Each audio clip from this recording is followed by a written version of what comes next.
सेवा करत होए नै कामी तिसको होए प्राप्त स्वामी।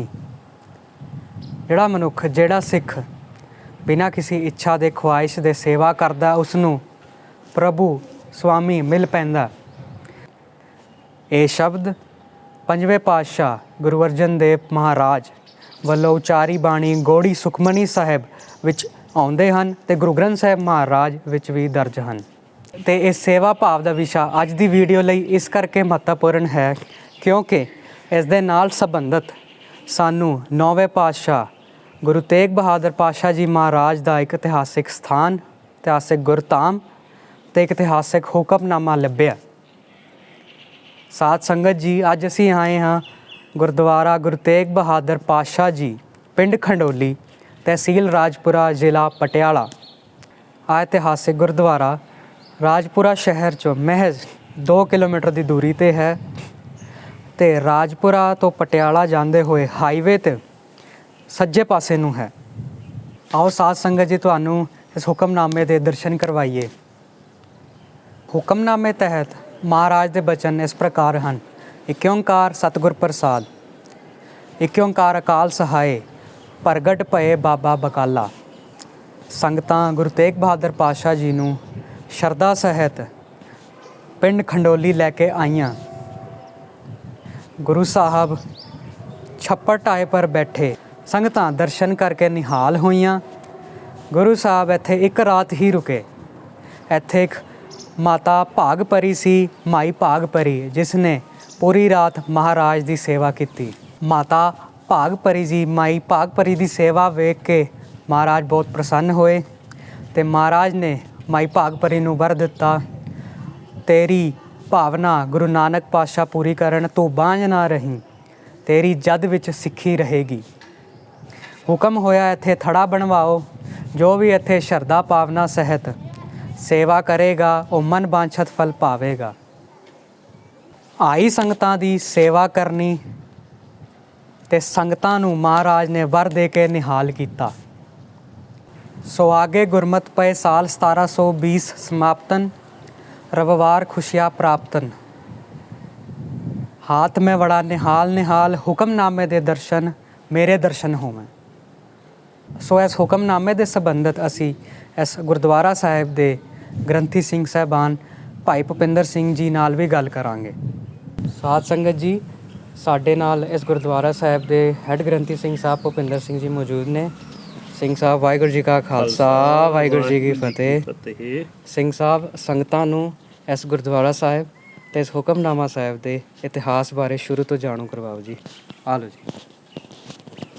ਵਾਹਿਗੁਰੂ ਜੀ ਕਾ ਖਾਲਸਾ, ਵਾਹਿਗੁਰੂ ਜੀ ਕੀ ਫਤਿਹ। ਗੁਰੂ ਰੂਪ ਗੁਰੂ ਖਾਲਸਾ।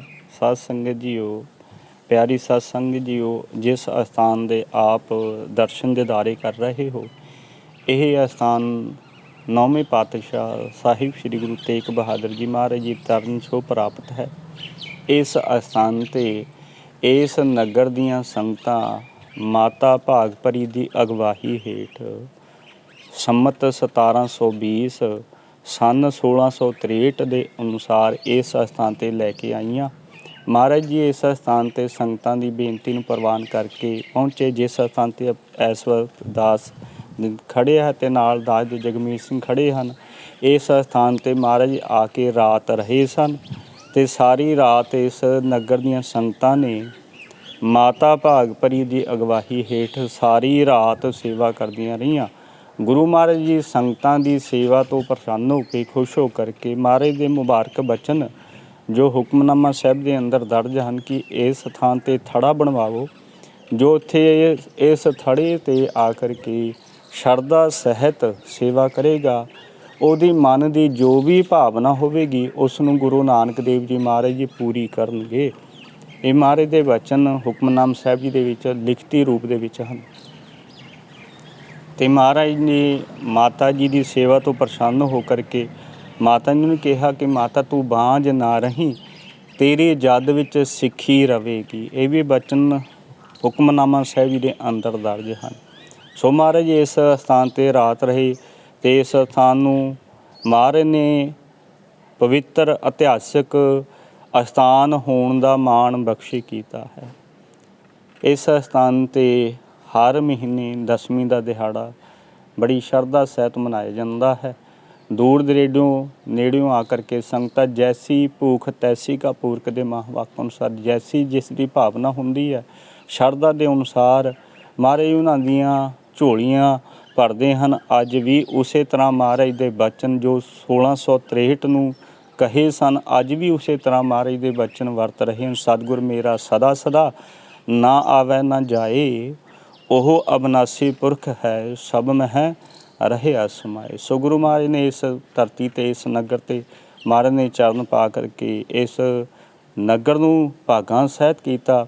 ਜਿਸ ਸਥਾਨ ਤੇ ਖੜੇ ਹਾਂ ਇਸ ਦੇ ਨਾਲ ਉਸ ਵਕਤ ਛੱਪੜ ਸੀਗਾ ਤੇ ਹੁਕਮਨਾਮਾ ਸਾਹਿਬ ਜੀ ਤੇ ਲਿਖਤੀ ਰੂਪ ਦੇ ਵਿੱਚ ਹੈ ਕਿ ਜਦੋਂ ਗੁਰੂ ਮਹਾਰਾਜ ਜੀ ਇਸ ਸਥਾਨ ਤੇ ਆਏ ਤੇ ਪੀਪਲ ਬਰੌਂਟਾ ਇਕੱਠਾ ਸੀਗਾ ਤੇ ਉਹਦੇ ਨਾਲ ਛੱਪੜ ਦੇ ਕੰਢਾਏ ਤੇ ਸੀਗਾ ਤੇ ਆ ਕੇ ਇੱਥੇ ਮਹਾਰਾਜ ਬੈਠੇ ਬਰਾਜ ਹੋਏ ਤੇ ਮਹਾਰਾਜ ਨੇ ਇੱਥੇ ਦੀਆਂ ਸੰਗਤਾਂ ਖੁੱਲ੍ਹੇ ਦਿਦਾਰੇ ਬਖਸ਼ੇ ਤੇ ਸੰਗਤਾਂ ਨੇ ਮਾਤਾ ਭਾਗਪ੍ਰੀਤ ਦੀ ਅਗਵਾਈ ਹੇਠ ਬੜੀ ਸ਼ਰਧਾ ਦੇ ਸਹਿਤ ਜਿਵੇਂ ਗੁਰੂ ਅਮਰਦਾਸ ਮਾਰੀ ਦੇ ਬਚਨ ਹਨ ਸਤਿਗੁਰ ਕੀ ਸੇਵਾ ਸਫਲ ਹੈ ਜੇ ਕੋ ਕਰੇ ਚਿਤ ਲਾਏ ਮਨ ਚਿੰਦਿਆ ਫਲ ਪਾਵਨਾ ਹਉਮੈ ਵਿੱਚੋਂ ਜਾਏ ਦੇ ਮਹਾਂਵਾਕ ਅਨੁਸਾਰ ਸੇਵਾ ਕੀਤੀ ਤੇ ਮਹਾਰਾਜ ਅੱਜ ਵੀ ਉਸੇ ਤਰ੍ਹਾਂ ਮਹਾਰਾਜ ਦੇ ਬਚਨ ਵਰਤ ਰਹੇ ਹਨ ਜੋ ਅੱਜ ਵੀ ਇਸ ਸਥਾਨ ਤੇ ਆ ਕੇ ਗੁਰੂ ਦੇ ਸਨਮੁਖ ਜੋ ਮਨ ਦੀ ਭਾਵਨਾ ਬਿਰਥਾ ਹੁੰਦੀ ਹੈ ਅਰਦਾਸ ਕਰਦਾ ਤੇ ਗੁਰੂ ਮਹਾਰਾਜ ਕਿਰਪਾ ਕਰਦੇ ਹਨ।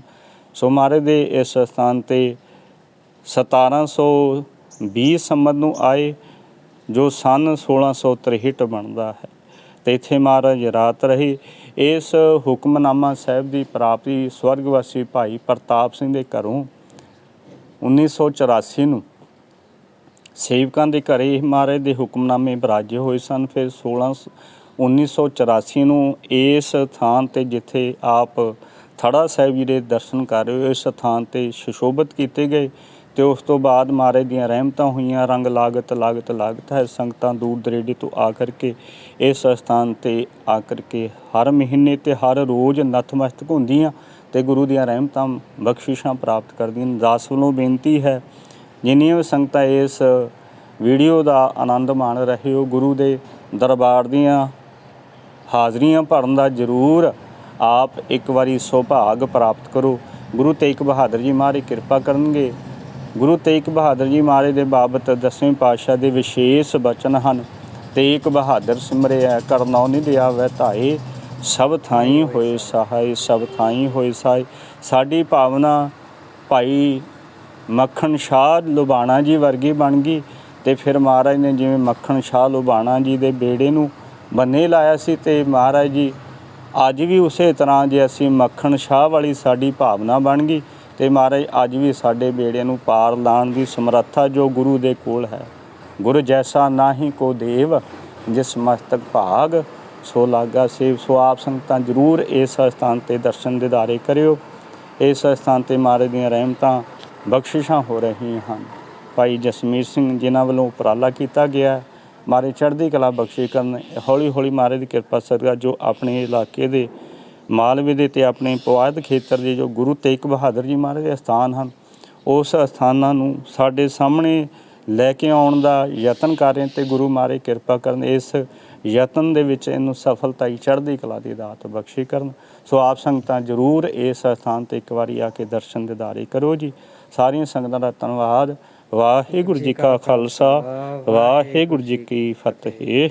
ਸਾਧ ਸੰਗਤ ਜੀ, ਗ੍ਰੰਥੀ ਸਿੰਘ ਸਾਹਿਬਾਨ ਭਾਈ ਭੁਪਿੰਦਰ ਸਿੰਘ ਜੀ ਨੇ ਇਸ ਗੁਰਦੁਆਰਾ ਸਾਹਿਬ ਤੇ ਹੁਕਮਨਾਮਾ ਸਾਹਿਬ ਜੀ ਦੇ ਇਤਿਹਾਸ ਦਾ ਬਹੁਤ ਵਧੀਆ ਤੇ ਬਹੁਤ ਸੋਹਣੇ ਤਰੀਕੇ ਨਾਲ ਪ੍ਰਚਾਰ ਕੀਤਾ। ਹੁਣ ਸਵਾਲ ਇਹ ਹੈ ਇਸ ਹੁਕਮਨਾਮਾ ਸਾਹਿਬ ਤੋਂ ਸਾਨੂੰ ਕੀ ਮਿਲਿਆ ਹੈ, ਕੀ ਸਿੱਖਣ ਨੂੰ ਮਿਲਿਆ ਹੈ ਤੇ ਕੀ ਮਿਲਿਆ। ਤਾਂ ਇਸ ਹੁਕਮਨਾਮੇ ਦੇ ਵਿੱਚ 3 ਵੱਡੇ ਮਹੱਤਵਪੂਰਨ ਤੱਤ ਹਨ। ਸਭ ਤੋਂ ਪਹਿਲਾ ਹੈ ਸੇਵਾ ਭਾਵ। ਇਸ ਹੁਕਮਨਾਮੇ ਵਿੱਚ ਮਹਾਰਾਜ ਨੇ ਕਿਹਾ ਜੋ ਇਸ ਥਾਂ ਤੇ ਸ਼ਰਧਾ ਭਾਵਨਾ ਸਹਿਤ ਸੇਵਾ ਕਰੇਗਾ ਉਹ ਮੂੰਹ ਮੰਗੀਆਂ ਮੁਰਾਦਾਂ ਪਾਵੇਗਾ। ਸੇਵਾ ਭਾਵ ਬਹੁਤ ਜ਼ਰੂਰੀ ਹੈ। ਗੁਰੂ ਗ੍ਰੰਥ ਸਾਹਿਬ ਮਹਾਰਾਜ ਵਿੱਚ ਗੁਰੂ ਨਾਨਕ ਪਾਤਸ਼ਾਹ ਫਰਮਾਉਂਦੇ ਹਨ ਵਿੱਚ ਦੁਨੀਆ ਸੇਵ ਕਮਾਈ ਹੈ ਤਾਂ ਦਰਗਾਹ ਬੈਸਣ ਪਾਈ ਹੈ। ਇਸ ਦੁਨੀਆ ਵਿੱਚ ਆ ਕੇ ਅਕਾਲ ਪੁਰਖ ਪ੍ਰਭੂ ਪਰਮੇਸ਼ਵਰ ਦੀ ਸੇਵਾ ਕਰੇਗਾ ਤਾਂ ਹੀ ਉਸ ਦੀ ਦਰਗਾਹ ਵਿੱਚ ਉਸ ਦੀ ਦਰਬਾਰ ਵਿੱਚ ਸ਼ਰਨ ਪਾਏਗਾ।